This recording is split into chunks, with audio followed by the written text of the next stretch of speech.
दोस्तों, वर्षा ऋतु की बात है। एक 20-21 साल का लड़का नौकरी की तलाश में था। वो बहुत ही भटका, पर उसको कहीं भी नौकरी नहीं मिल पा रही थी।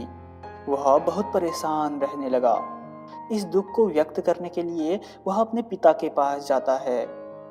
अपने जीवन को कोसते हुए वह अपने पिता से कहने लगा। उसका जीवन बहुत ही मुश्किल दौर से गुजर रहा है। उसके जीवन में एक दुख का समय जाता है तो दूसरा चला आता है। वह मुश्किलों से लड़ लड़ कर अब थक चुका है।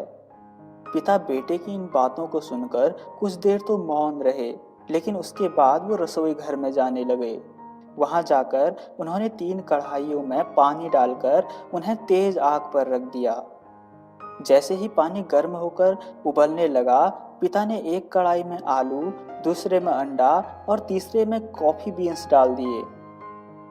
बेटा बिना कोई प्रश्न किए अपने पिता के इस काम को ध्यान से देख रहा था।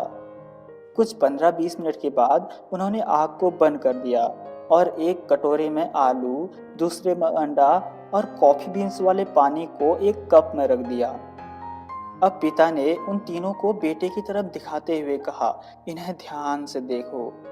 बेटे ने सबसे पहले आलू को देखा, जो उबलने के कारण मुलायम हो गया था। उसके बाद उसने अंडा देखा, जो उबलने के बाद और कठोर हो गया था। और आखिरी में कॉफी बीन्स को देखा, जो बहुत ही अच्छी खुशबू दे रहा था। बेटा कुछ देर सोचते रहा, बट कुछ देर के बाद उसने अपने पिता से पूछा, इस सब का क्या मतलब है? इस पर पिता ने उसको समझाया, आलू, अंडा और कॉफी सबको एक समान आग में रखा गया था, लेकिन सबने अलग अलग प्रतिक्रिया दी। इसी प्रकार समस्याएं हर एक के जीवन में आती हैं, कि हमारे ऊपर निर्भर करता है कि हम उससे क्या प्रतिक्रिया देते हैं। हमको हमेशा और बेहतर बनने की कोशिश करनी चाहिए।